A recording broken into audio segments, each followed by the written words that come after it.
Ya, baik. Bismillahirrahmanirrahim. Assalamualaikum warahmatullahi wabarakatuh. Waalaikumsalam warahmatullahi wabarakatuh. Ya, terima kasih buat yang sudah hadir tepat waktu ya. Ini sudah jam 1:07, jam 13:07 di laptop saya. Sepertinya masih banyak yang belum bergabung ya. Padahal kita sudah tunggu 7 menit. Baik. Hari ini berarti jadwal kita apa? Presentasi dulu, betul? Iya, Ibu, presentasi. Baik, ulang. Yang mau presentasi kelompoknya sudah siap? Kelompok siapa? Kelompok Marlina, iya, betul. Kelompok 7, Ibu. Kelompok 7, baik, sudah siap. Kalau begitu, sambil menunggu siap, kita absen dulu ya.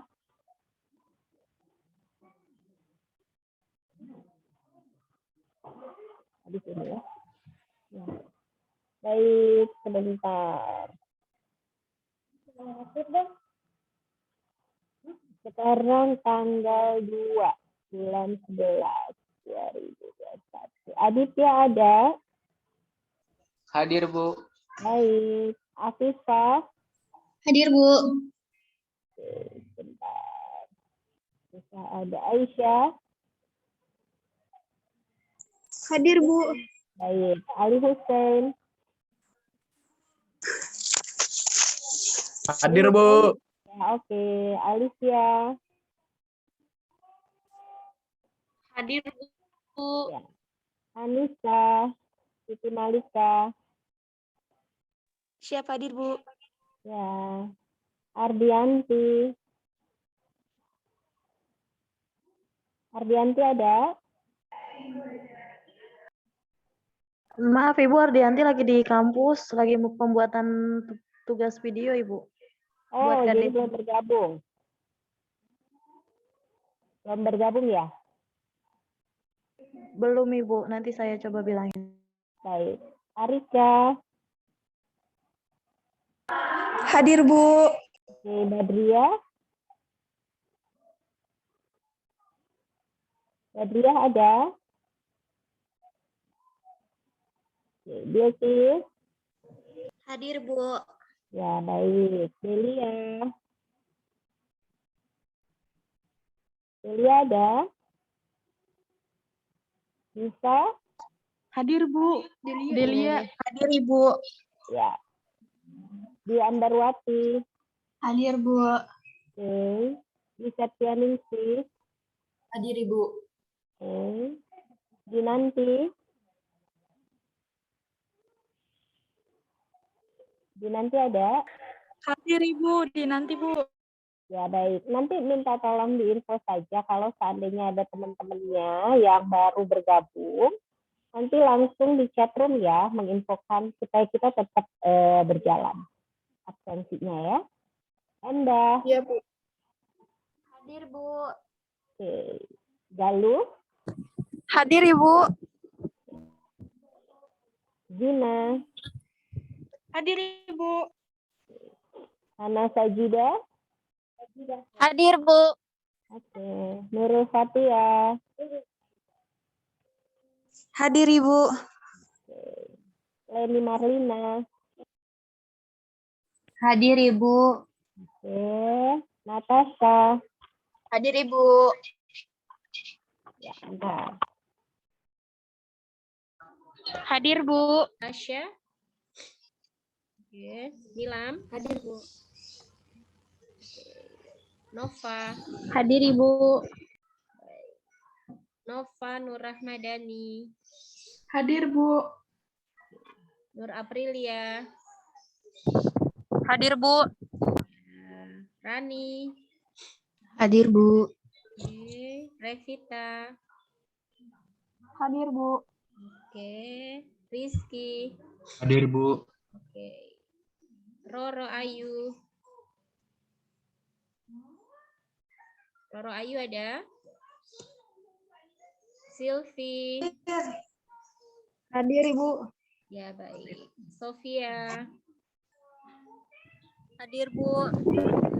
Bu, saya Roro hadir, Bu. Syafira. Syarah Hikal. Hadir, Bu. Oke. Terianus. Terianus ada? Dia sakit, Bu. Oh, sakit. Tuh bagus Awimba. Hadir, Bu. Baik. Winnie. Hadir, Ibu. Baik. Nur Fitria. Ada? Ada Ibu tadi di komen. Di Oh, chat. ya. Ulan. Ada. Ya. Dia. Hadir, Ibu. Oke. Almas. Hadir Bu, Almas hadir ya Bu. Ya, Indri. Hadir, Ibu. Baik. Kevin. Hadir, Bu. M. Yusron. Hadir, Bu. Dia. Nah, hadir Ibu, hadir. Baik. Eka Sari. Hadir, Ibu. Oke. Noksilvia. Hadir Ibu. Baik. Dinda Ayu. Hop. Dinda Ayu ada?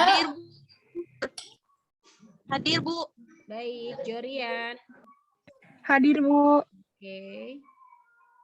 Wayan Eka. Hadir, Bu. Wayan, oke. Sylvia. Hadir Ibu. Oke. Marlina. Hadir Ibu. Baik. Deti. Deti ada? Ya, nanti itu ya. Yang lainnya boleh di chat room. Supaya memang waktunya tetap efektif. Baik. Sebentar. Ya, sambil... Oke. Saya ngingetin aja, ini kayaknya ada beberapa yang ini ya, yang bareng ya. Tetap ini ya, tetap jaga prokesnya, jangan lupa. Kita jangan sampai terjadi gelombang ketiga, third wave untuk ini COVID-19-nya ya. Semoga semester depan kita bisa offline, makanya kita benar-benar harus menjaga supaya memang kita tidak ada gelombang COVID-19 yang ketiga. Ya, bismillah. Baik, ini ada beberapa komen, nanti saya follow up. Silakan bagi kelompok yang akan presentasi, ya disiapkan siapa presentatornya, moderatornya, jangan lupa untuk tim yang penyanggah dan juga untuk tim yang mengajukan pertanyaan. Silakan ya. Siapa moderatornya? Ibu, saya izin share screen ya, Bu. Silakan, sudah saya open.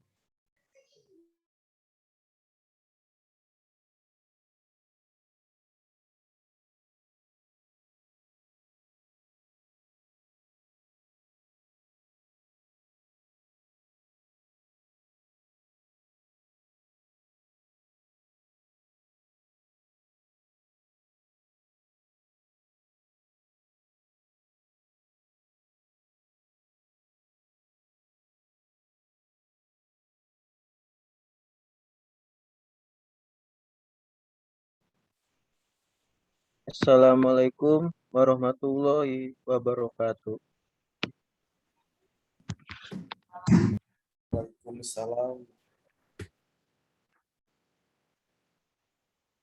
Yang terhormat Ibu Herawati, dan kawan-kawan semua yang saya banggakan. Pertama-tama marilah kita panjatkan puja dan puji syukur kehadirat Allah SWT, karena dengan rahmat dan hidayahnya kita dapat berkumpul di dalam Zoom ini. Pertama-tama saya ingin memperkenalkan diri, saya Tubagus Awimba Ramadan selaku moderator, dan ada teman-teman lainnya. Yang pertama ada Eka Sari Rahayu, yang kedua ada Gina Syariha Rosid, yang ketiga ada Marlina Ratna Dewi, yang keempat ada Natasha Vidyas Putri, yang kelima ada Nok Sylvia. Di sini kita akan membahas tentang konsep dasar keperawatan, di mana akan dimulai oleh Natasha Vidyas Putri. Untuk Natasha Vidyas Putri, waktu dan tempat persilakan.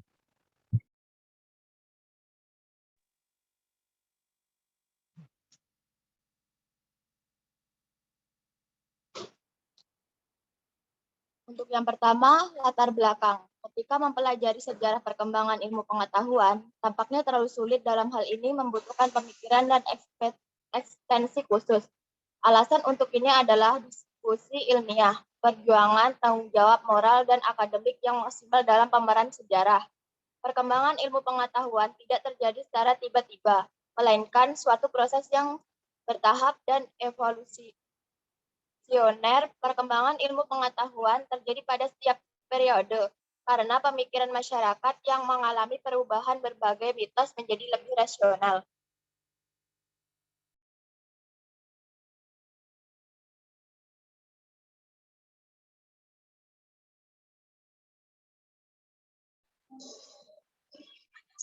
Definisi ilmu. Ilmu merupakan suatu pengetahuan tentang sebab akibat yang menjadikan adanya cara logis serta kohoren untuk mencapai suatu metodologi.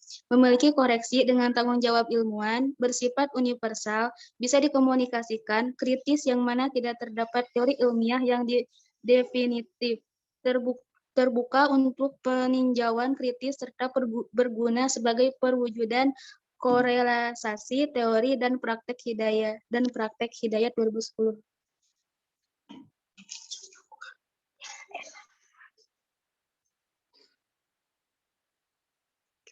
Periode sejarah perkembangan ilmu pengetahuan dari masa ke masa. 1. Zaman pra-Yunani kuno. 2. Zaman Yunani kuno. 3. Zaman pertengahan. 4. Zaman Renaissance. 5. Zaman modern. 6. Zaman pada masa ini.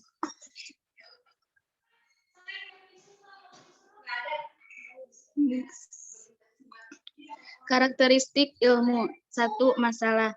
Sebuah aktivitas ilmiah yang memiliki titik tolak dari suatu masalah yang bisa menarik perhatian, akibatnya tidak dari terdapatnya ilmu yang tidak ditemukan masalah. 2. Sikap. Sikap ingin tahu sangat dibutuhkan dan dimiliki oleh seseorang untuk membuat sebuah ilmu agar bisa mengatasi suatu masalah. Next.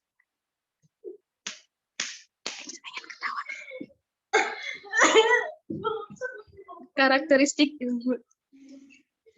3. Suatu cara yang digunakan sebagai upaya diselesaikan berbagai masalah. 4. Aktivitas. Aktivitas manusia dalam upaya menghadapi masalah secara jelas dan berkala. Aktivitas ini sangat tergantung pada kemampuan, keterampilan, serta adanya sebuah pencerahan moral dan perjuangan bagi seseorang yang berkeinginan untuk menghasilkan suatu ilmu.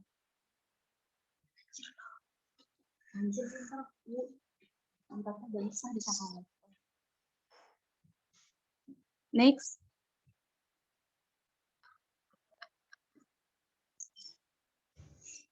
5. Solusi. Pertanda yang menjadi ciri asal solusi jika ilmu bisa memecahkan masalah menggunakan pencapaian sebuah prinsip umum atau aturan-aturan yang tertentu.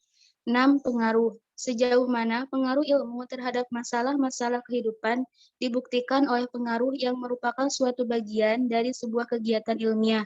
Apakah hal tersebut berpengaruh positif atau negatif? Hasil dari pemecahan masalah dan pengaruh tersebut merupakan sebuah konsekuensi dari masing-masing ilmu. Hidayat 2010. Next. Anjir gue tadi tahu. Hah? S ngomong kali. Eka kali Eka ya. S gue. Unsur-unsur yang membentuk struktur pikiran manusia. Yang pertama, pengamatan. Unsur pengamatan dapat membentuk sebuah struktur pikiran dengan cara pengamatan, maka mampu menimbulkan keterkaitan di objek tertentu, hingga juga dapat membentuk suatu pemikiran. Yang kedua, penyelidikan. Dihasilkan dari sebuah persepsi dan konsep yang bisa diingat secara sederhana maupun kompleks. Setelah proses pengamatan, jadi struktur pemikiran dapat dibuat. Yang ketiga, percaya. Pemikiran agar bisa mencapai apa saja yang nanti akan dihasilkan, mulai dari timbulnya rasa percaya terhadap objek yang akan muncul dalam kesadaran, yang biasanya timbul dari sebuah perasaan ragu pada objek yang akan diselidiki.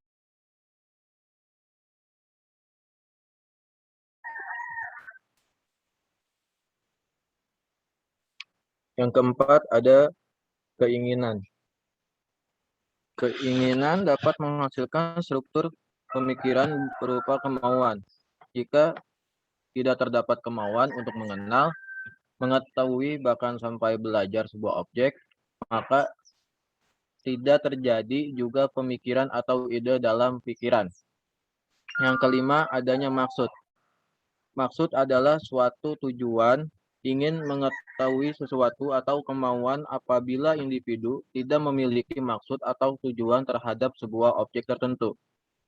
Walaupun sudah dilakukan pengamatan serta menyelidiki, maka akan sulit untuk terjadinya sebuah pikiran terdapat dalam diri seseorang, serta pikiran akan dapat diatur melalui pencerahan. Yang keenam ada menyesuaikan. Menyesuaikan merupakan bentuk adaptasi. Hal ini adalah sebuah bagian yang berasal dari komponen yang mampu membuat struktur pemikiran manusia. Melalui kemampuan manusia dalam menyesuaikan pemikiran, maka akan dihasilkan banyak sekali yang akan dikendalikan pemikiran melalui situasi yang terdapat dalam kondisi fisik, biologi, sampai kondisi lingkungan. Dan yang terakhir ada menikmati. Struktur pemikiran pada manusia dibentuk dari proses menikmati hidup ini melalui pikiran, maka akan dapat dirasakan kenikmatan tersendiri dalam menekuni berbagai persoalan dalam hidup. Hidayat 2010. Sekian dan terima kasih. Apabila ada pertanyaan, silakan ditanyakan atau ditulis di kolom chat.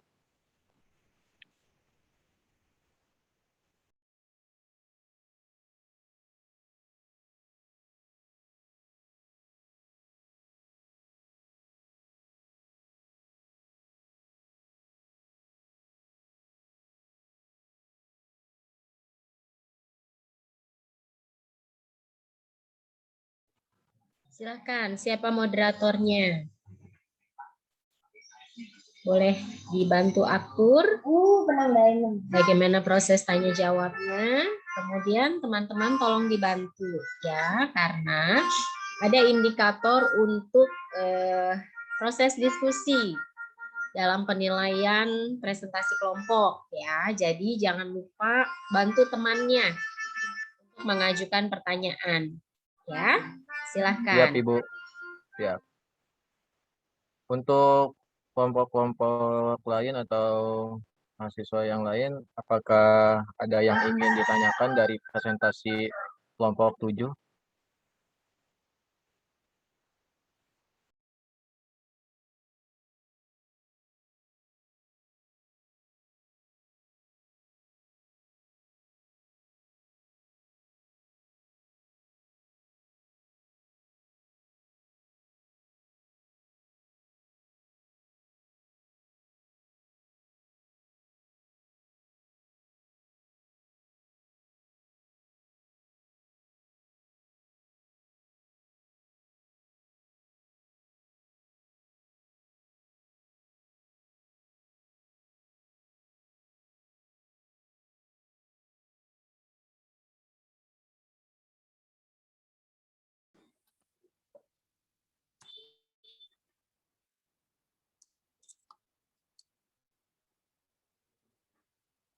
Permisi, mau nanya.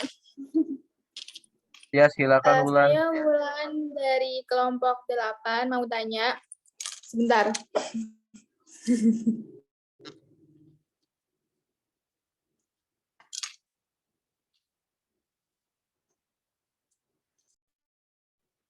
Apa sih yang disebut ilmu pengetahuan yang bersifat universal? Terima kasih.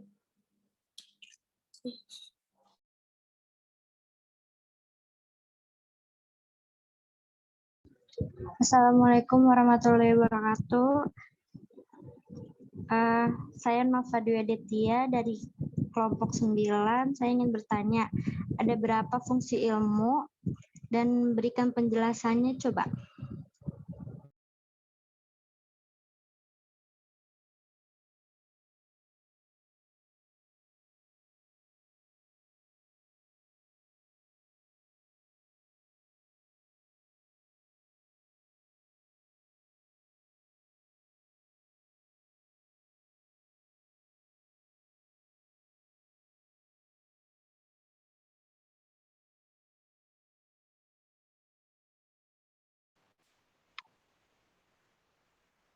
Izin Ibu, untuk pertanyaan apakah dikumpulkan dulu apa langsung dijawab Ibu?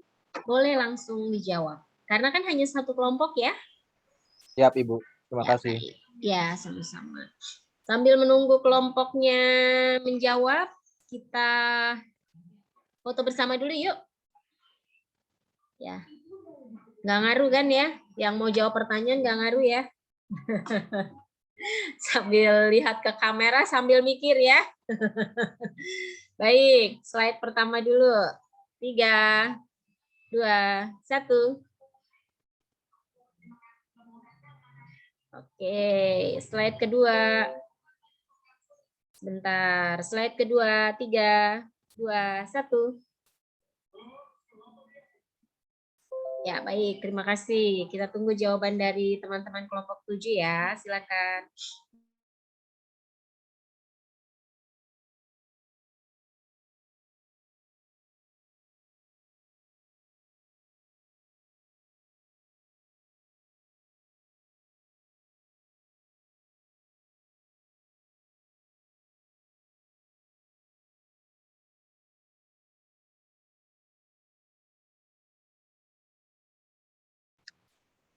Apakah masih ada yang ingin ditanyakan lagi untuk kelompok-kelompok yang lain?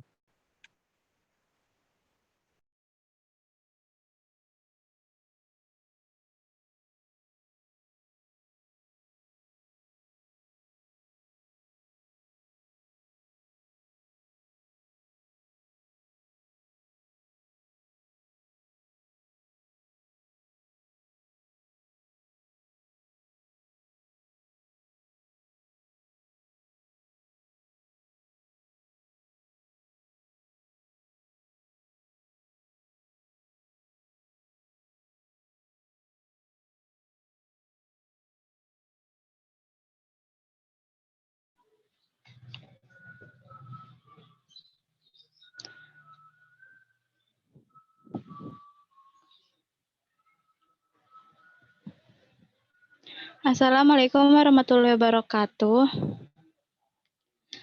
Saya akan menjawab pertanyaan dari Wulan.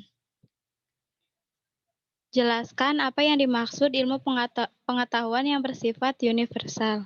Jawabannya, karena kebenaran yang tersajikan dalam ilmu pengetahuan seharusnya dapat diterima pada semua institusi pendidikan dan berlaku secara umum, memudahkan manusia dalam pembelajaran dan agar tercipta sebuah keseragaman menjadi tujuan sifat universal, sehingga adanya kebenaran yang terungkap mampu diterima pada seluruh pelosok dunia.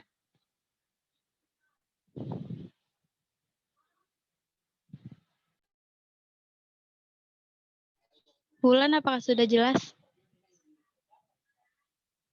Iya, terima kasih. Sama-sama.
Ini Bu, di sini saya ingin menjawab pertanyaan dari Nova Dwi. Ada berapa fungsi ilmu? Ada berapa fungsi ilmu dan berikan jelasannya. Yang pertama itu ada fungsi ilmu deskripsi. Fungsi ilmu deskripsi itu yaitu berbagai macam gejala alam yang sedang dan telah terjadi mampu dijelaskan oleh ilmu. Yang kedua itu ada prediksi. Secara ilmiah, ilmu akan mampu meramalkan kejadian yang akan terjadi. Salah satu cara agar mendapatkan ilmu ialah melalui berbagai pengalaman dan upaya uji coba, dan kemudian akan ada hasilnya dan kesimpulan. Yang ketiga ada fungsi kontrol. Fungsi kontrol itu yaitu ilmu mampu mengendalikan gejala alam. Jika sebuah ilmu telah dapat meramalkan dan menjelaskan keberadaan berbagai fenomena alam, maka fungsi ini baru dapat berlaku. Tujuan dari fungsi kontrol ialah mencegah terjadinya peristiwa yang tidak diharapkan. Yang kelima, yang keempat ada fungsi eksplanasi. Fungsi eksplanasi yaitu menjelaskan berbagai macam gejala alam yang memungkinkan manusia agar mampu melakukan segala macam kegiatan agar menguasai berbagai gejala alam tersebut. Dan yang kelima, yang terakhir ada fungsi pengembangan. Fungsi pengembangan yaitu menemukan hasil dari ilmu yang masih baru. Sebuah ilmu seharusnya dapat memberikan solusi pada berbagai permasalahan yang sedang dihadapi manusia. Bagaimana jawabannya? Apakah sudah paham, Nova Dwi? Baik, sudah paham. Terima kasih. Baik, sama-sama.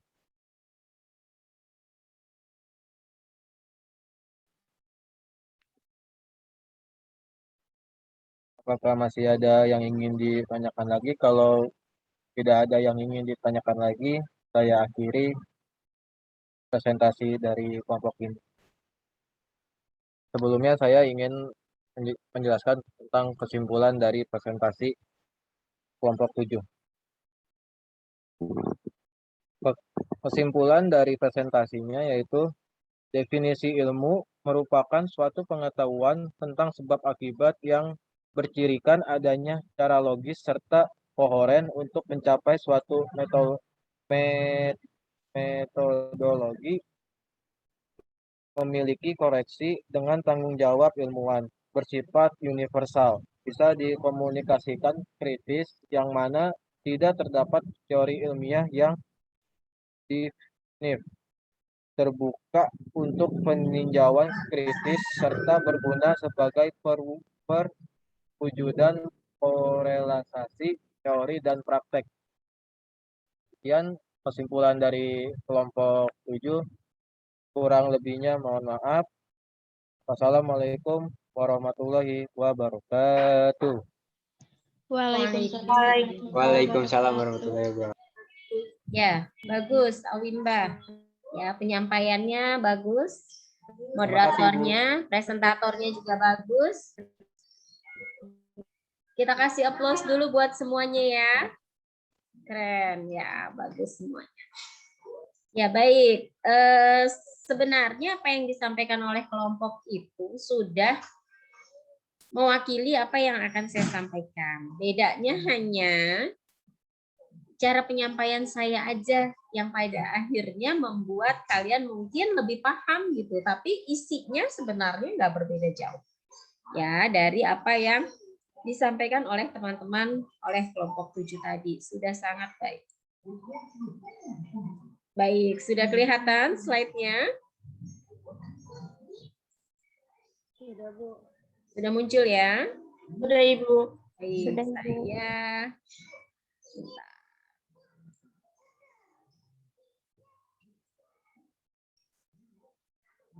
ya, kita bahas satu persatu.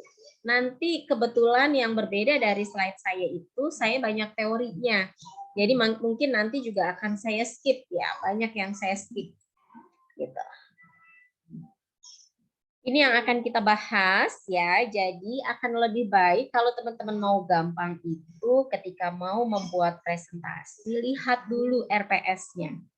Apa sih batasan topiknya? Apa yang mau kita bahas? Ya, nah nanti itu juga yang akan kita kembangkan di dalam isi dari presentasi. Itu ya, tambahan untuk presentasi. Nah, tadi saya mau komen sedikit nih sama kelompok 7 ya. Semoga ini bisa menjadi masukan juga buat kelompok yang lain. Usahakan nomor kelompoknya itu jangan gede-gede banget. Tadi kan gede banget ya. Gede banget nomor kelompoknya.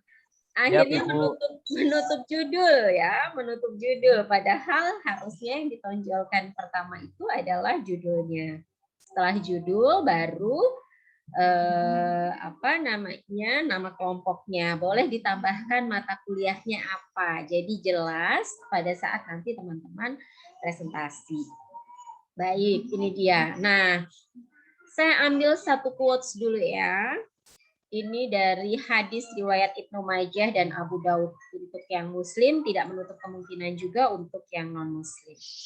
Barang siapa yang menapaki suatu jalan dalam rangka menuntut ilmu, maka Allah akan memudahkan baginya jalan menuju surga.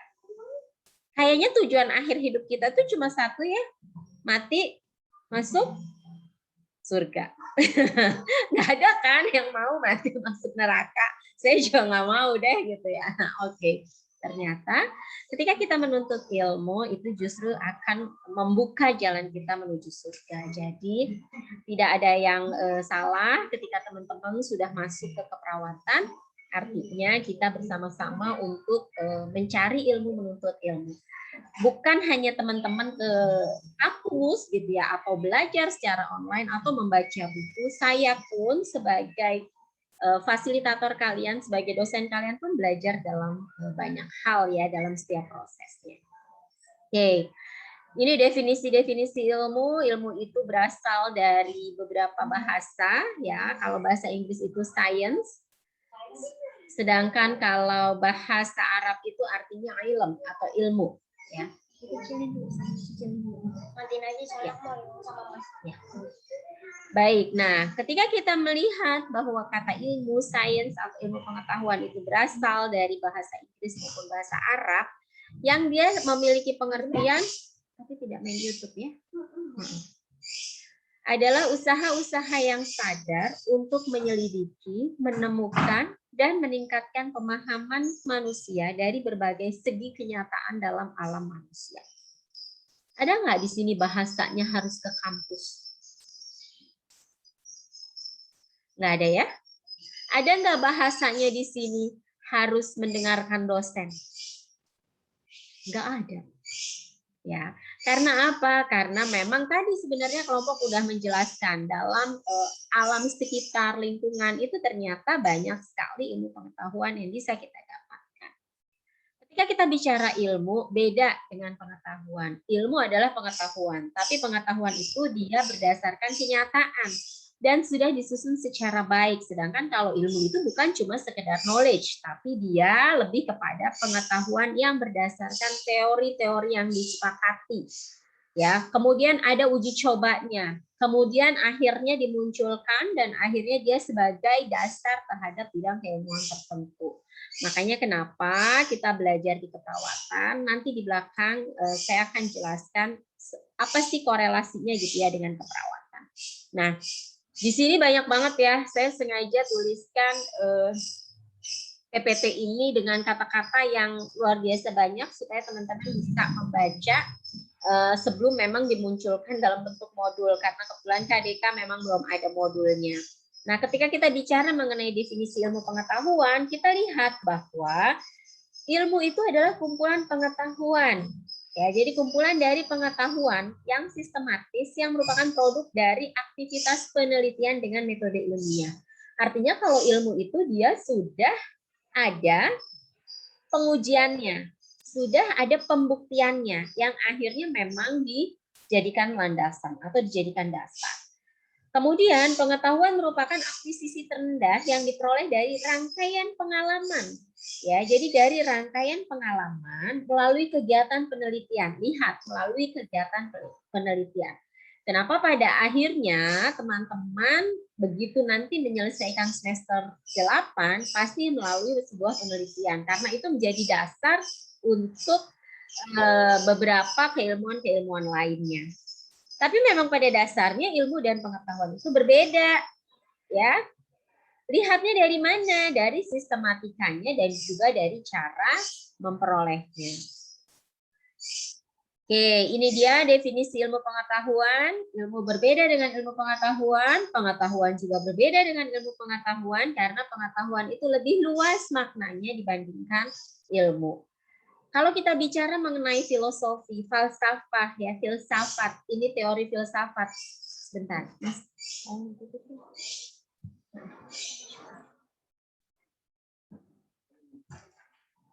Kalau kita bicara mengenai filsafat, ya, ilmu pengetahuan itu adalah produk dari epistemologi. Nah, ini kebetulan kita tidak terlalu banyak membahas mengenai filsafat, tapi, nah, teman-teman belajar kan tentang filosofi keperawatan? Sudah belajar? Filosofi keperawatan. Udah atau belum? Udah, oke. Nah, ini saya mencoba mengupas padahal teman-teman udah belajar tentang filosofi keperawatan. Apa sih keperawatan? Kemudian udah belajar belum tentang teori-teori keperawatan? Sudah, Ibu. Sudah. Ada teori apa aja, Dwi? Masih ingat nggak? Teori Nightingale, teori Bagus. Teori Peplau, terus Peplau, bagus. Maslow, Ibu. Maslow, bagus. Apalagi? Henderson, Bu. Virginia Henderson, keren. Ya, luar biasa. Dan masih banyak lagi ya? Ya, betul sekali. Nah, itu yang menjadi landasan kita sebagai perawat untuk melakukan semuanya. Ya. Kenapa akhirnya di sini saya membuka lagi? Karena teman-teman sudah belajar ada teori-teori itu gitu ya, ada teori-teori keperawatan. Nah, ini dasarnya. Kenapa pada akhirnya keperawatan tuh harus tahu landasannya, harus tahu dasarnya dan bagaimana sih perkembangan ilmu pengetahuan di keperawatan saat ini. Ya, ini sekilas aja, ini konsep mengenai ilmu pengetahuan ya. Kemudian ini tokoh-tokoh atau ahli-ahli yang mereka membahas tentang ilmu pengetahuan. Saya ambil yang penting-pentingnya aja ya. Kalau Muhammad Hatta, beliau bilang di sini ada pekerjaan hukum umum, kemudian ada sebab akibat, kemudian ada suatu kelompok masalah ya, ada kelompok masalah, kemudian ada kedudukan, ada hubungan. Muhammad Hatta bahas seperti itu. Dadang Ahmad, beliau menyampaikan bahwa ilmu pengetahuan itu pembentukan pengetahuan yang terus-menerus, jadi nggak berhenti. Ya, menjelaskan ada fenomena dan ada keberadaan alam itu sendiri. Lihat, ada keberadaan alam. Kalau menurut Dadang Ahmad, menurut Minto Rahayu, beliau bilang bahwa harus disusun secara sistematis dan berlaku secara umum. Artinya, keperawatan di Indonesia semuanya sama. Keperawatan di Aceh, keperawatan di Papua, di Pulau Jawa, Kalimantan itu berlaku sama. Jadi bukan terus nanti teori orang di Aceh beda dengan teori orang di Jakarta, enggak begitu. Teori orang di Jakarta berbeda dengan teori orang di Bali misalnya, tidak seperti itu. Artinya semua bersifat umum. Sedangkan Syahruddin Qasim melihat bahwa ilmu pengetahuan itu, lihat, pancaran hasil metabolisme ragawi sebagai hidayah sang pencipta. Di sini sudah mulai muncul adanya fenomena-fenomena terhadap sang pencipta. Ya. Kemudian kalau Helmi Akoto dia hampir sama dengan Dadang Ahmad, ya, tetap ada fenomena dan keberadaan alam. Ini masih dengan teori-teori apa yang muncul dari ahlinya. Lihat, kalau Aslam Monteith dia menyatakan berasal dari pengalaman. Ya, sekarang coba teman-teman lihat ketika teman-teman sudah naik ke semester 2. Sekarang semester berapa? 1. Oh, baru semester 1 ya. Satu. Baru semester 1. Ya, nanti begitu naik ke semester 2 gitu ya. Oh, kayaknya waktu saya udah mulai nih dapat nilai ya kan, dapat nilai. Kemudian begitu dilihat nilainya kok seperti ini ya. Akhirnya muncul tuh strategi kan. Pengalaman saya yang sebelumnya saya melakukan mengerjakan tugas seperti ini ternyata nggak sesuai. Berarti saya harus melakukan strategi seperti apa. Dari pengalaman sebelumnya sudah mulai muncul. Kemudian V. Afayana, dia mengatakan bahwa ilmu pengetahuan itu tentang alam, masyarakat, dan pikiran. Ngomong-ngomong di rumahnya teman-teman hujan nggak sih? Mendung, Bu. Hujan, Bu. Oh, Chelsea di mana? Depok, Bu. Oh iya, sama. Saya juga headset saya low bat lagi, jadi saya teriak-teriak. Ya baik, di sini udah deres banget memang. Baik, nah banyak sekali teori yang pada akhirnya ada yang dia kembali ke alam, ada yang dia kembali kepada Sang Pencipta, ada yang berdasarkan dengan fenomena-fenomena lain atau dasar keilmuan lain yang pada akhirnya menjadi teori-teori tertentu. Oke, kita lihat dulu ya. Silahkan disimak video berikut. Ini agak lama ya, 12 menit. Nanti tolong diambil esensinya. Kenapa pada akhirnya dalam setiap pembelajaran itu teknik yang ada di video ini bisa memudahkan teman-teman. Nanti boleh dilihat ya, maksudnya di info ke saya, suaranya jelas atau tidak. Silahkan.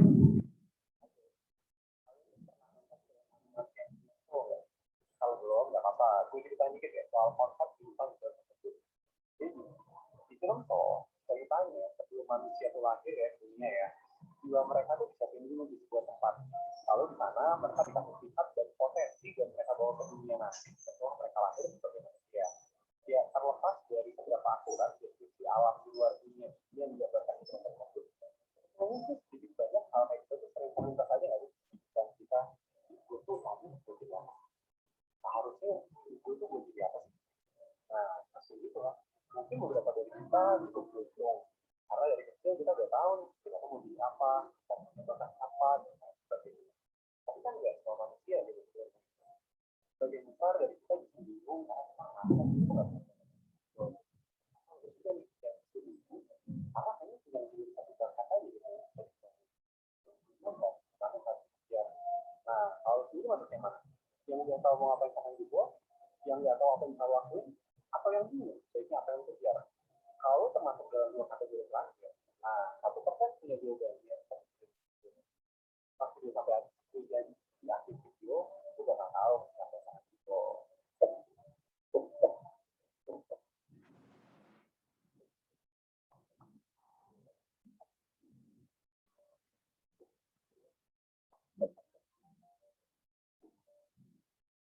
Karena soal jiwa dalam keluarga itu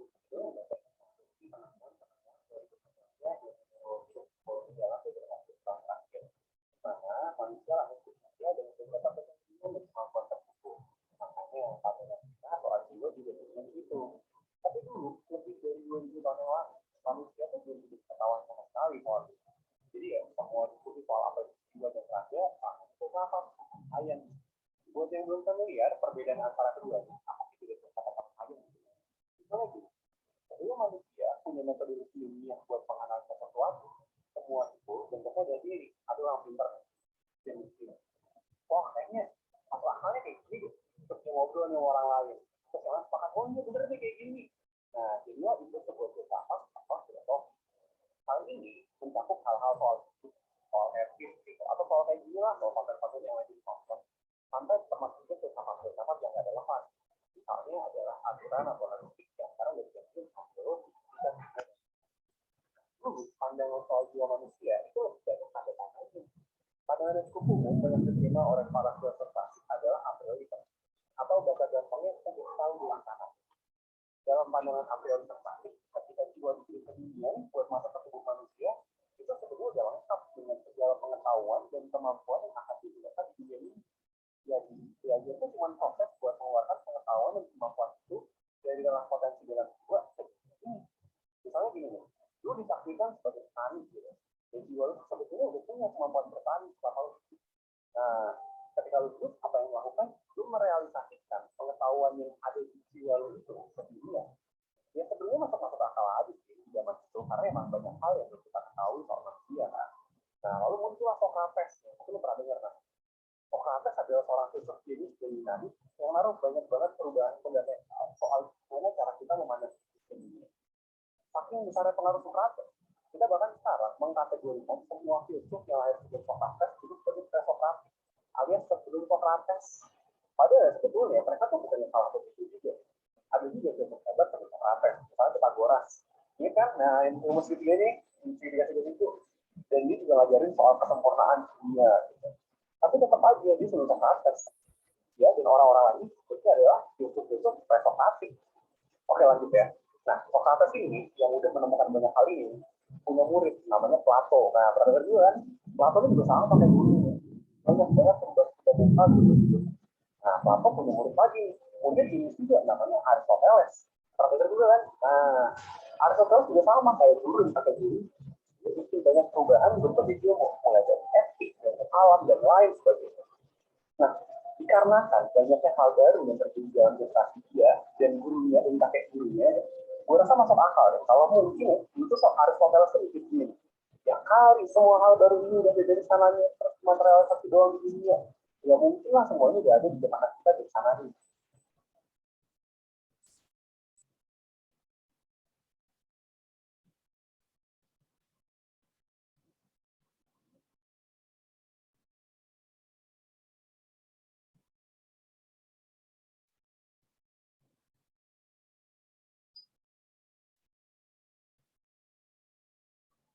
Ya gue gak tau juga sih kayak gitu atau enggak.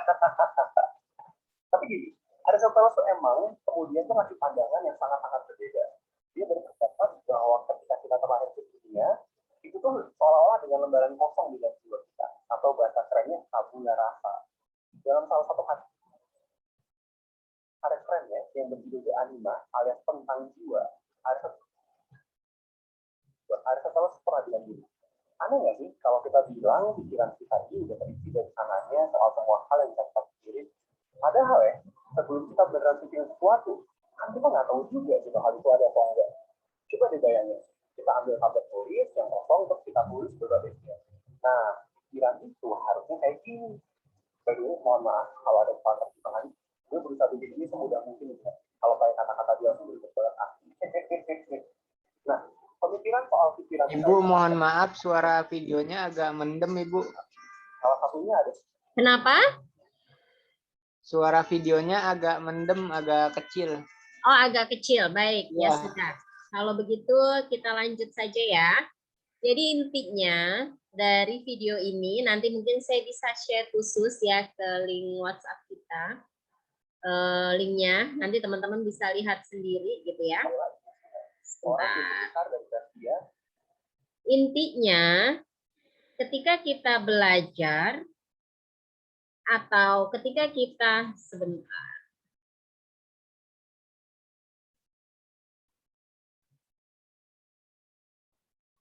Ya, ketika kita mempelajari sesuatu hal, jangan terus kita merasa sebagai seseorang yang udah tahu semuanya. Intinya seperti itu. Karena apa? Karena ketika kita merasa bahwa kita udah tahu, gue udah tahu nih, oh ini begini doang nih, gitu ya. Pada akhirnya keilmuan itu nggak akan ada yang melekat di diri kita. Gitu. Apalagi begitu nerimanya juga dengan keyakinan yang bahwa kayaknya bukan ilmu gue nih, kayaknya bukan minatnya gue nih gitu ya. Yang akhirnya membuat semua jadi terbentuk seperti selaput gitu, seperti selaput. Padahal ternyata bisa jadi justru dari satu ilmu yang kecil sekalipun kita bisa mendapatkan keilmuan lain yang jauh lebih besar. Ya. Kadang saya juga seperti itu. Dulu waktu masih kuliah ya, sama seperti kalian gitu. Aduh ini kepake nggak ya ilmu ini gitu ya. Awalnya gitu, kok kayaknya belajar ini ya kok kenapa harus dipelajarin ya kayak gini, kayaknya nggak nyambung deh di keperawatan, buat apa gitu saya belajar kayak gini gitu ya. Kadang saya seperti itu juga, jujur. Tapi ternyata kalau kita tidak melihat dari sisi tadi, dalam artian coba deh apa ya yang saya bisa ambil, apa ya yang saya bisa pelajari dari yang disampaikan atau dari setiap materi yang disajikan, ternyata kita bisa mendapatkan pembelajaran lain. Intinya adalah seperti itu. Bisa diterima sampai di sini? Bisa, Ibu. Oke, baik. Terima kasih. Nah, tadi kelompok sudah menjelaskan sebenarnya mengenai karakteristik ilmu. Ada syarat-syarat ilmu pengetahuan, kemudian ada apa prinsip-prinsip ya ilmu pengetahuan. Nah, ketika kita bicara mengenai ilmu pengetahuan, ada syarat-syarat ilmu pengetahuan di sini. Apa aja? Dari satu sumber yang saya ambil ada 7. Ya, ada 7 syarat ilmu pengetahuan. Yang pertama harus masuk akal atau logis. Yang kedua harus objektif. Ya, artinya kalau objektif itu ada dasarnya. Ada faktanya. Jadi bukan katanya. Kalau katanya itu artinya apa? Gibah ya. Nih, bahasa yang lagi tren banget nih di anak zaman now nih. Ada segala macam, aduh luar biasa. Padahal hukum Islamnya tuh ngeri banget loh teman-teman kalau kita bicara masalah gibah ya. Tapi saya sempat waktu itu baca pas ini kalau nggak salah ya, di kelas ini atau bukan saya juga lupa gitu ya. Dasar saya juga emang orangnya suka dari hal kecil tuh jadi ketawa sendiri gitu. Ada satu kelompok mahasiswa bikin grup terus bukan ada teman saya. Nama grupnya tuh Ratu Gibah. Astagfirullahalazim gitu. Saya jadi ketawa sendiri, ya ampun, padahal ya hukumnya gibah itu kalau teman-teman cari ya secara syariat agama ngerinya luar biasa. Ya, hati-hati. Oke, jadi kita pun begitu dalam memunculkan sesuatu materi, menyampaikan sesuatu hal, harus ada landasannya, harus ada dasarnya. Tadi kelompok sebenarnya sudah menyampaikan dengan bagus ya. Beberapa literatur sudah disampaikan, sudah ditampilkan, sudah dimunculkan di PPT-nya. Hanya satu yang saya mau koreksi dari sumber. Usahakan cari yang sumbernya terupdate. Ya, kalau sekarang 2021, maka teman-teman sebisa mungkin mencari yang tidak lebih dari 2011. Artinya 2011 sampai 2021. Akan lebih baik lagi 5 tahun terakhir. Kalau 5 tahun terakhir artinya dari 2016 sampai 2021. Ya, lihat di Google, bisa di-setting cara tahunnya, ya kita bisa lakukan itu. Di Google ada settingan. Kemudian syarat ilmu pengetahuan itu metodik. Ya, jadi ada runut, teratur, kemudian dirancang dengan baik, mudah diamati, mudah dikontrol, sistematik, kemudian tadi sudah dijelaskan oleh kelompok juga berlaku umum atau universal. Jadi siapapun, dimanapun, bagaimanapun dia aturannya sama. Ilmu keperawatan di Jakarta, tempat kalian kuliah, di UMHT, kemudian nanti beberapa teman yang mungkin belajar di Udayana, atau beberapa teman yang belajar di Universitas Cendrawasih, atau yang belajar di USU, itu secara kurikulum sama. Artinya sebenarnya tidak ada perbedaan dalam hal output, dalam hal lulusan. Karena apa? Karena standarnya sama. Yang membedakan cuma mereka di perguruan tinggi negeri, kalian di perguruan tinggi swasta. Artinya nggak ada perbedaan. Secara kemampuan pun nantinya kalian juga sangat bisa bersaing dengan teman-teman yang dari perguruan tinggi negeri. Ya, kebayang ya sampai di sini ya. Kemudian eksperimentasi yang lama untuk hasil yang sama.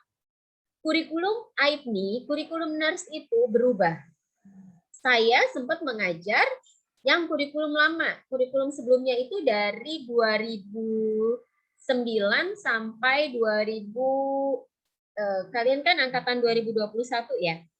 Artinya baru kita sampai kurikulum yang sebelumnya itu 2014.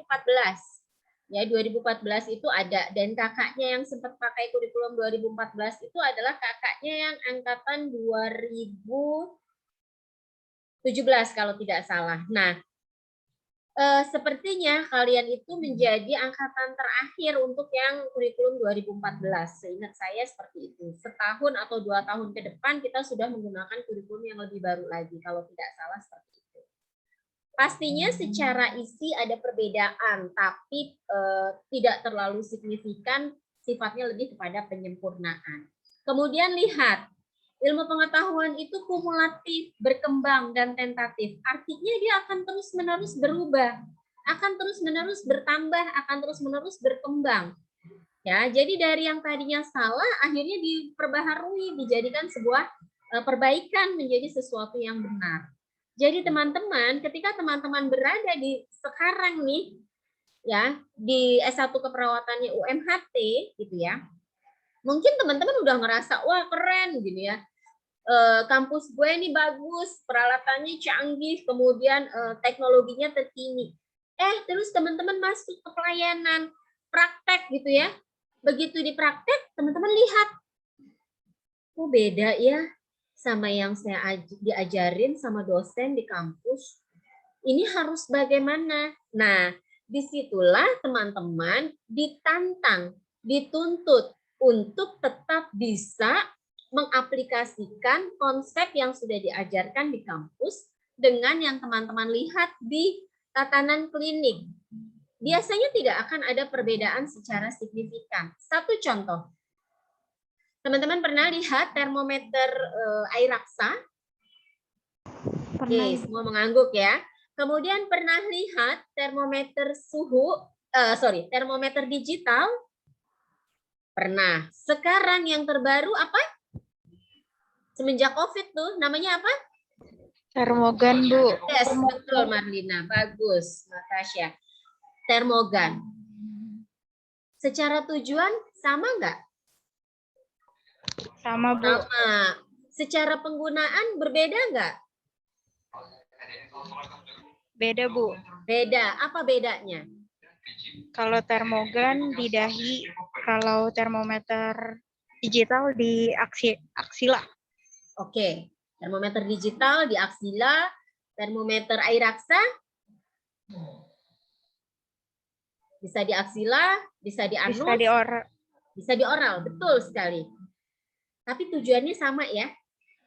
Nyambung ya sampai di sini. Artinya teman-teman secara prinsip tidak ada perbedaan. Yang membedakan adalah teknologinya. Nah, di sini maka kalian dituntut untuk satu, baca SOP-nya. Baca apa tuh namanya tuh? Buku petunjuknya, buku panduannya. Tujuannya sama. Jadi bukan berarti Bu Hera tuh lebih pintar dari kalian. Tidak.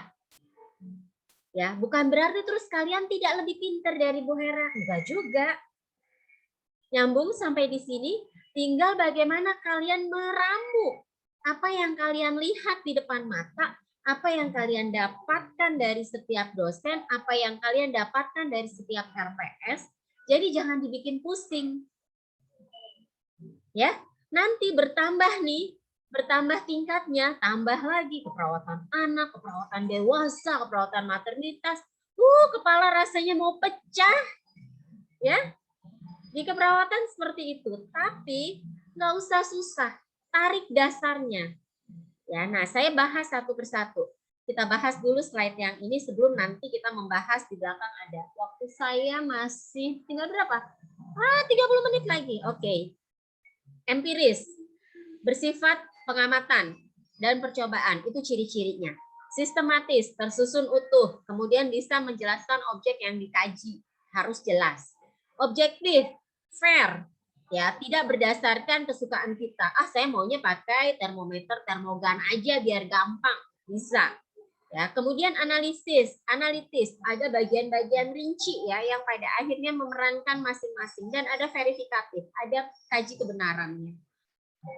Ini ada 8 ciri yang menandakan menguasai ilmu pengetahuan, tadi sepertinya kelompok juga sudah menjelaskan ya, harus mencapai suatu keseluruhan, kemudian tidak ada pamrih, jadi erat kaitannya, dan dengan tanggung jawab ilmuwan, bersifat universal, ada objektif, ya ini sama, kemudian harus ada verifikasinya, ya sama tadi, kemudian progresif, bersifat ilmiah, kritis, tidak ada teori yang definitif, jadi tidak semua teori itu terbuka memanfaatkan data-data baru, kemudian harus digunakan sebagai perwujudan keberitahuan antara teori dengan praktis. Jadi teorinya seperti apa, praktisnya seperti apa. Tadi kelompok juga sudah menjelaskan mulai dari zaman pra-Yunani kuno, abad pertengahan, ini nanti teman-teman bisa baca. Mungkin ini nanti keluar di UTS, tapi hanya mengambil misal, di zaman pra-Yunani kuno, teorinya apa, konsep ilmu pengetahuan itu yang seperti apa. Artinya di sini meramalkan, ya kan, meramalkan. Hanya seperti itu aja, biasanya nggak akan banyak ya. Kalau untuk yang ini silakan nanti dibaca. Ini ada macam-macam ilmu pengetahuan, ini tidak saya keluarkan nanti, ya. Kemudian ini tokoh-tokoh ilmuwan, saya juga tidak keluarkan nanti di UTS, tapi teman-teman hanya baca saja. Oke, nah saya akan masuk ke sini. Sama, ya, sumber-sumber ilmu ternyata banyak. Ada 4. Kalau dari satu sumber yang saya ambil. Yang pertama adalah empiris. Ya, empiris ini ilmu atau pengetahuan itu diperoleh melalui pengalaman. Dengan jalan observasi atau dengan penginderaan. Ini nanti yang akan teman-teman lakukan. Ketika dosen kalian mengajarkan cara menyuntik, apa yang kalian lakukan? Dosennya ngajarin cara nyuntik, yang kalian lakukan apa? Mengamati. Apa, Wi? Dwi? Diamati dulu. Oke, diamati dulu. Artinya kalau diamati itu bagian tubuh apa yang dimanfaatkan? Mata. Mata. Kemudian? Telinga, Bu. Telinga, betul. Apalagi? Otak untuk mencerna, Bu. Apa? Otak. Otak, bagus. Apalagi? Betul ya. Itu bagian dari penginderaan. Mau masang infus, apalagi yang berperan dari panca indera kita? Tangan, Bu. Bagus. Artinya ada indera peraba di sana. Betul? Itu masuk ke dalam intuisi. Kita punya kemampuan khusus untuk mengenal melalui panca indera kita. Bisa diterima sampai di sini? Itu kenapa that's why nursing is art. Keperawatan itu seni. Nggak cuma sekedar teori yang berbicara. Teman-teman pada akhirnya kadang by feeling.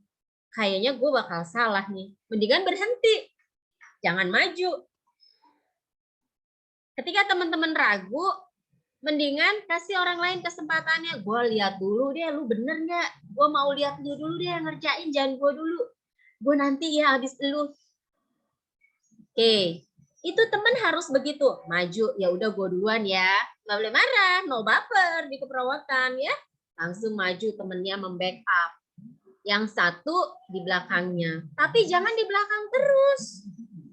Oke? Suatu hari harus berpikir rasional.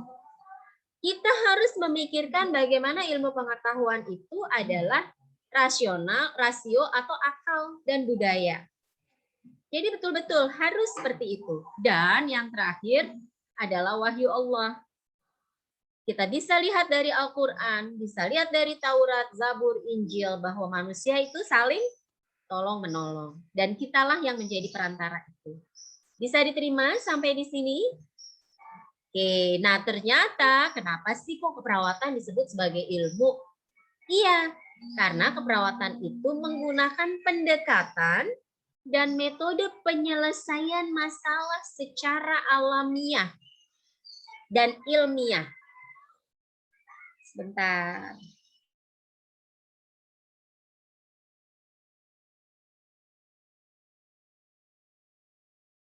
Ya, maaf ya tadi anak saya nyetel TV kekerasan. Ya, jadi kenapa pada akhirnya keperawatan itu disebut sebagai ilmu keperawatan? Karena memang kita menggunakan metode pendekatan yang harus benar-benar ketika ada sesuatu hal kita harus selesaikan. Bukan kemudian ada sesuatu hal terus bukunya kita tutup. Bedakan dengan teman-teman kita, teman-teman kalian yang kuliahnya ada di ilmu komputer, hukum. Begitu soalnya susah, matematika, soalnya susah, apa yang dikerjakan? Tinggalin, ya kan? Komputer juga gitu kan? Begitu kesel, nggak bisa-bisa nih, sistemnya nggak ngerti. Akhirnya apa? Shutdown. Di keperawatan, bisa nggak itu dilakukan? Pasiennya rewel, udah deh shutdown aja dulu. Nggak mungkin kan? Udah deh, nih keluarganya ribet nih. Udah ditutup aja dulu deh. Tutup korden boleh, tapi habis itu komplain. Ya. Dan lihat, tujuannya adalah untuk mempertahankan, memelihara, dan meningkatkan kualitas hidup klien kita.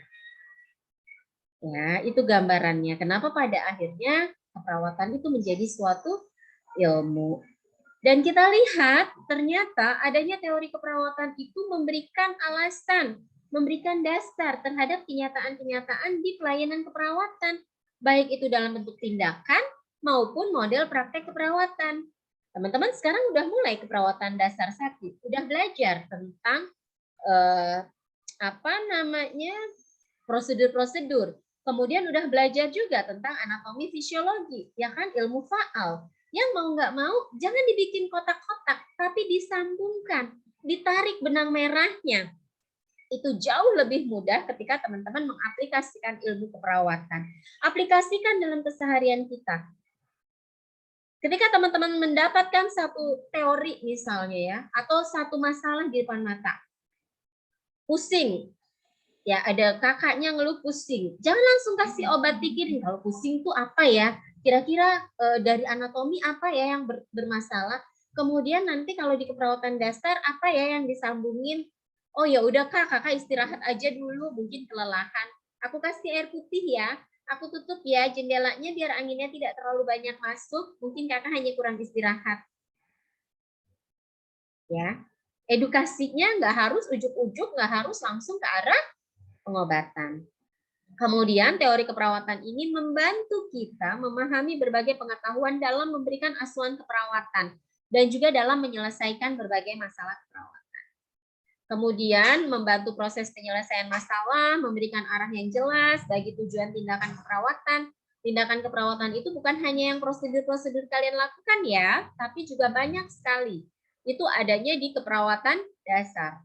Jadi kalau saya boleh sarankan, anatomi, fisiologi, patologi, keperawatan dasar itu menjadi satu dasar yang betul-betul membuat kalian bisa berkembang dengan baik.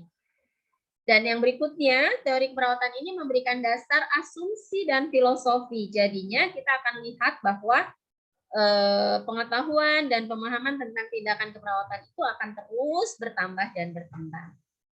Nah, kalau teman-teman lihat, ya, inilah perkembangan ilmu keperawatan. Di dalam ilmu keperawatan dasar, itu ada, dan ini nantinya pasti akan teman-teman pelajari. Ada konsep dasar keperawatan, ada keperawatan profesional, ada komunikasi keperawatan, ada kepemimpinan dan manajemen keperawatan, ada kebutuhan dasar manusia. Keperawatan dasar itu adalah kebutuhan dasar manusia. Ada pendidikan keperawatan, ada pengantar riset keperawatan, ada dokumentasi keperawatan. Ini gambarannya untuk ruang lingkup ilmu keperawatan dasar. Sedangkan kalau ilmu keperawatan klinis atau ilmu keperawatan klinik itu ada keperawatan anak, maternitas, medical bedah, jiwa, gawat darurat. Kemudian di keperawatan komunitas sudah di-sub lagi. Ya, keperawatan komunitas ini sebenarnya juga dia menjadi bagian dari ilmu keperawatan klinik, tapi kliniknya adalah klinik di komunitas atau di masyarakat. Ada ilmu keperawatan komunitas, ada keperawatan keluarga, dan ada keperawatan gerontik atau untuk lansia. Sedangkan yang kalian pelajari di tingkat 1, semester 1 dan semester 2, kalau tidak salah ya, itu adalah ilmu penunjang. Yang kalian belajar tentang ilmu humaniora, kemudian ilmu alam dasar, perilaku, sosial, biomedik, kesmas, dan juga kedokteran klinik. Itu adalah ilmu penunjang yang menjadi lingkup dari keperawatan 4 bagan besar ini. Nah, semua yang tadi dijabarkan itu ada yang mempengaruhi perkembangan ilmu keperawatan. Ada faktor-faktor yang mempengaruhi perkembangan ilmu keperawatan. Apa saja? Tadi teman-teman udah jelasin tentang teori Orem, kemudian teori Virginia Henderson, teori Maslow, dan lain sebagainya. Ternyata semua itu berdasarkan kepada filosofi Florence Nightingale. Pernah dengar Florence Nightingale? Pernah. Siapa tuh? Ayo. Siapa Florence Nightingale? Ayo, siapa? Perawat pada saat Perang Dunia Kedua, Bu. Oke. Dia adalah perawat pada saat Perang Dunia Kedua. Betul sekali. Akhirnya dia menjadi tokoh keperawatan. Ya, atau Lady of the Lamb, ya. Perempuan di dalam perempuan yang membawa lentera, perempuan yang pada akhirnya memberikan pencerahan, ya. Filosofi Florence Nightingale, ya, si Florence ini justru yang dia menjadi dasar terhadap semua teori-teori keperawatan. Dari Florence inilah ada identifikasi peran perawat yang memenuhi kebutuhan dasar manusia. Kemudian Florence juga yang memberikan betapa pentingnya pengaruh lingkungan itu dalam memberikan perawatan orang sakit. Jadi lingkungan itu sangat mempengaruhi perawatan pada si sakit. Kemudian Florence juga yang membuat standar pendidikan keperawatan. Florence juga yang membuat standar pelaksanaan asuhan keperawatan menjadi lebih efisien, membedakan praktik keperawatan dengan kedokteran. Coba bayangin, Perang Dunia Kedua tahun berapa tuh? Kita dibikin aja belum, jangankan kalian, ibu aja dibikin juga belum gitu kan? Itu Florence sudah bisa memunculkan standar-standar ini. Betapa luar biasanya pemikiran dia. Kemudian faktor lainnya adalah budaya. Tidak bohong. Sekarang mungkin nih beberapa dari kalian ya, yang laki-laki gitu ya. Kok masuk ke keperawatan sih? Pasti ada sedikit omongan miring seperti itu. Karena apa? Karena budaya di kita selalu meyakini bahwa perawat yang paling pas itu dilakukan oleh wanita. Padahal kalau dilihat sekarang banyak banget perawat laki-laki yang sukses, luar biasa. Ya, background-nya perawat, tapi dia merambah menjadi pengusaha yang lain dan lain sebagainya. Luar biasa. Kemudian adanya perubahan identitas dengan perkembangan keperawatan yang dulunya dia ada di bawah pengawasan dokter, artinya dulu perawat itu dianggap sebagai pembantu dokter. Teman-teman mungkin nggak ngerasain, saya masih ngerasain. Dianggap sebelah mata, nggak dilirik sama sekali perawat. Kok jadi perawat sih gitu ya? Kerja apa? Perawat. Nah, masih seperti itu. Kalau sekarang luar biasa. Sudah diakui sebagai profesi yang mandiri, memiliki hak dan otonomi yang berbeda, kemudian sebagai mitra kerja yang luar biasa, ya, sebagai tim kesehatan. Kemudian kalau dulu pendidikan keperawatan belum terstruktur, sistem dan kurikulum keperawatannya belum jelas. Kalau sekarang luar biasa. Tahun ini UMHT Prodi S1 Keperawatan menerima 22 mahasiswa ekstensi dan sebagian besarnya itu adalah kakak-kakak senior kalian di Rumah Sakit Tamrin Cilengsi. Artinya mereka ingin berkembang. Ya, karena apa? Karena memang teori keperawatan juga berkembang. Kemudian pelayanan keperawatan juga berkembang. Ya, artinya mereka ingin juga menjadi lebih maju.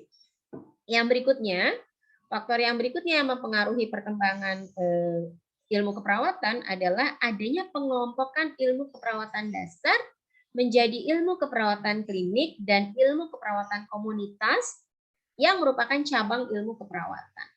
Jadi kalau sekarang mungkin teman-teman ya, ini kebetulan kakaknya yang semester 5 itu sedang menyiapkan sebuah kegiatan untuk semua. Ya, dan nanti kita bisa munculkan kakak semester 5-nya itu akan memunculkan tokoh-tokoh keperawatan dengan dunia yang berbeda, dengan sisi yang berbeda. Ya, nanti teman-teman pastinya akan ikut serta langsung dalam kuliah umum yang sedang mereka siapkan.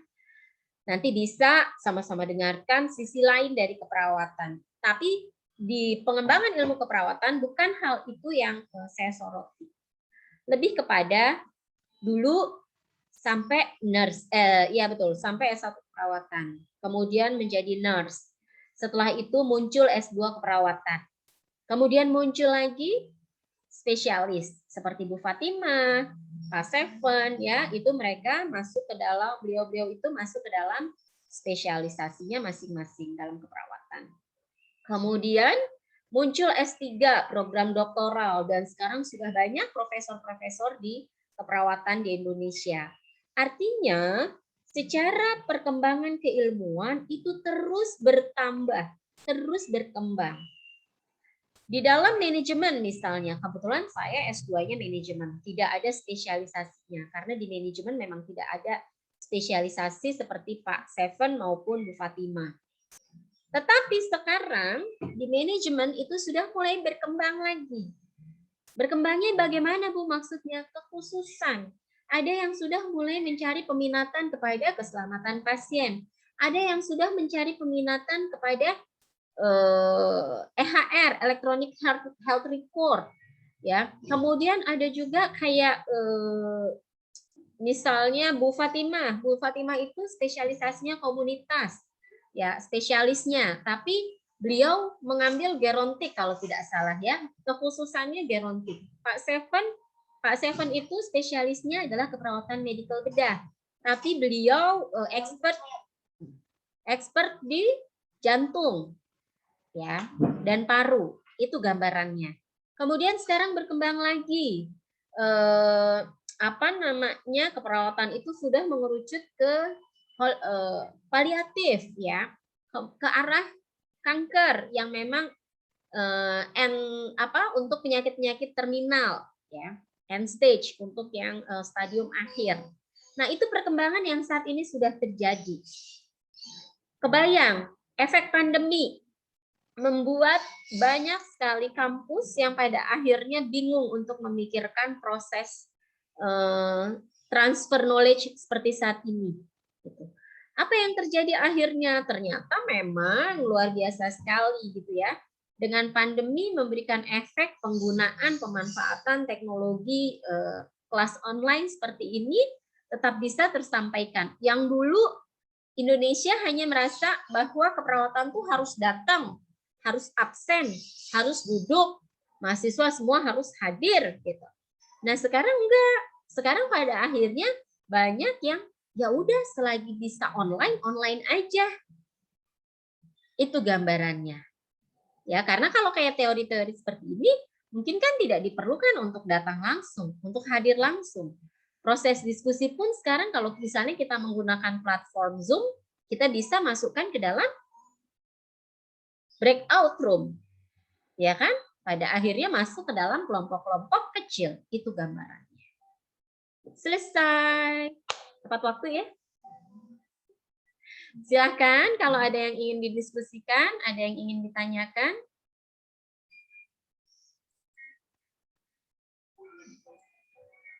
Ada?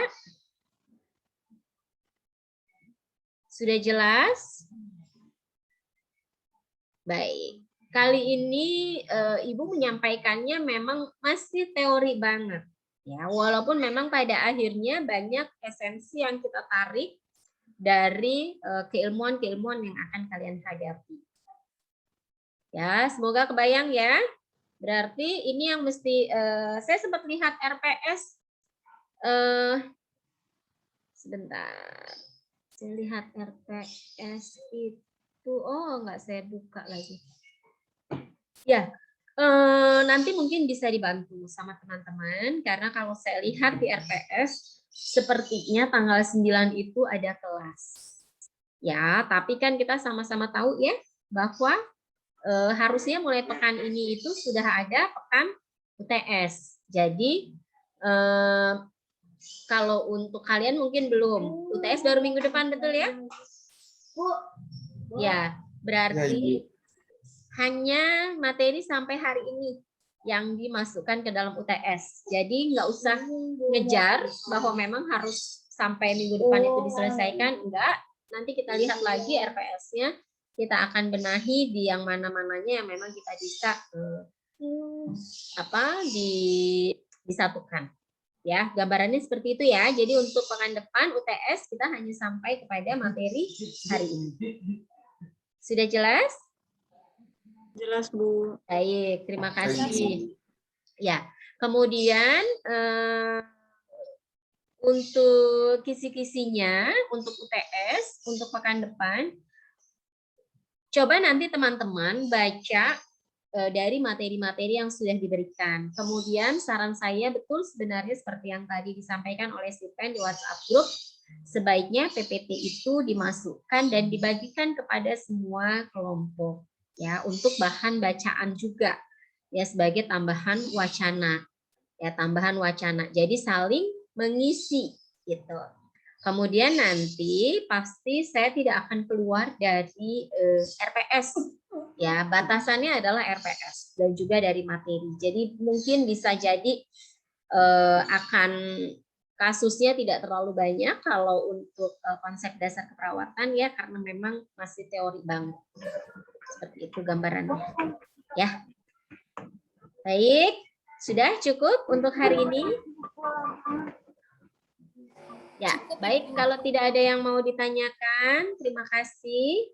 Untuk hari ini, bareng sama hujannya berhenti. Padahal tadi saya udah teriak-teriak ya ngomongnya. Ya, kalau begitu, kita sudahi untuk hari ini.